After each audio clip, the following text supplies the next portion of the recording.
Kozi mu ddwaliro. Baganda bange manyi nti n'obudde bugenze nnyo ate leero si lunaku lwa kwogera. As a matter of fact saategese bigambo bingi bya kwogera olwaleero, naye kiwerekera muganda waffe Kato Lubwama bwempereddwa omukisa n'ekitiibwa okubaako byenjogera. Kato Lubwama nga nze nja kumwogerako mu ngeri ssatu. The man, Kato Lubwama the man, Kato Lubwama the leader or the politician, and Kato Lubwama the artist.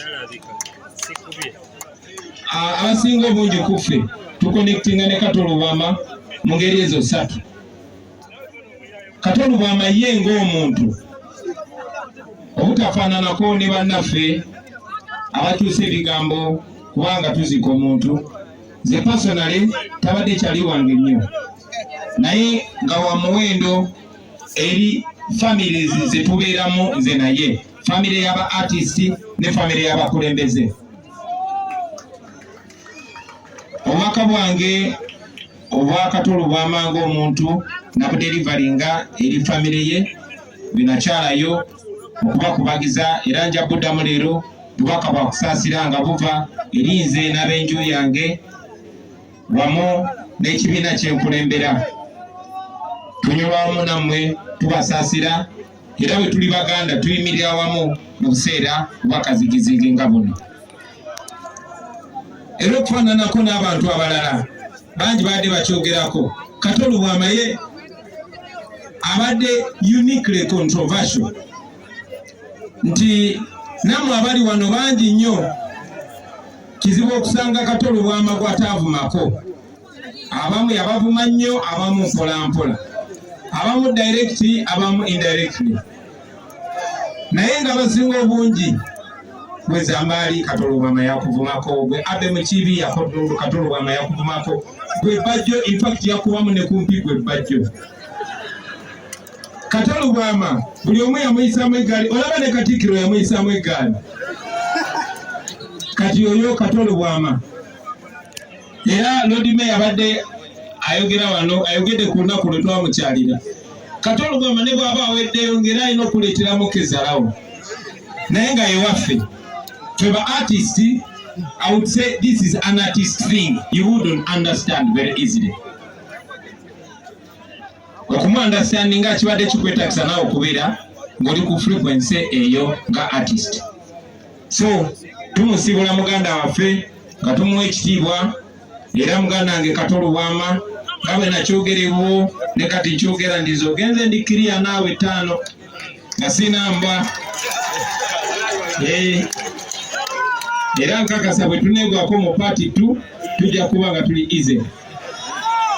Kato Lubwama the politician. Bannange ebiseera bingi nnyo Bannayuganda naddala Abafirika baatukuuma nga tuli wala okuva ku bintu ebimatalinga, era kyali kyetaagisa obwongo bw'ekika ekyawaggulu okulaba ebintu nga Kato Lubwama. Oyinza omulaba nti abadde comedian, oyinza omulaba nti abadde asaagasaaga nnyo, naye Kato Lubwama yatekinga a firm step n'ayingira mu bukulembeze. Ayinza okuba teyabitukolera byonna byonna, y'ensonga lwaki naffe abajja after him naffe twagendayo twongereze ku we yakoma. Naye omuntu yenna yenna bw'atekinga step n'agamba njagala genda wali we bateeseza, oba agamba nange kaŋŋende mbikyankalanye, nange kaŋŋende ndyeko, oba kaŋŋende mbikyankalanye, whichever way yatekinga step n'agendayo. Olw'abantu nga Ndawula Wobotto bangi temumumanyi, yali actor, ndowooza ye artist mu Uganda yasooka okugenda mu parliament. Kato Lubwama yali wakubiri. Nze ne bannanga balala twali bibala byabwe, era nange bwe nagenda mu parliament nga bwe nze nga mbagamba nti nali njagala nnyo okuleetinga Bakyagulanyi bangi. Kati olunaku lwaleero tulina ba Dr. Hildamani, tulina ba Geoffrey Lutaya, ate n'abalala bangi bajja.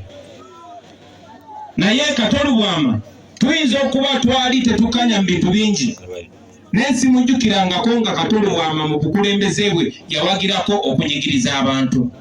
Simujjukirako Kato Lubwama kukera ku makya n'awagira Nakyemalira.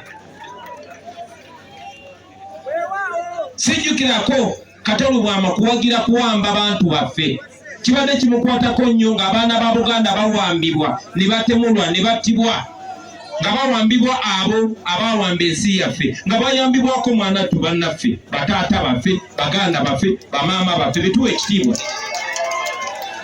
Era nga bwenze mbagamba baganda bange nti omuntu yenna ayina bw'aba ayagala okubawamba, omuzungu bwe yajja wano okuwamba ettaka lyaffe n'otukolonizinga okumala emyaka egyawera 7 yakozesa abo betuwa ekitiibwa.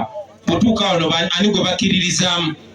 Bw'ofuna gwe bakkiririzaamu ye n'omukusa abalala ne b'obabonyabonya. Ekitundu kino kibona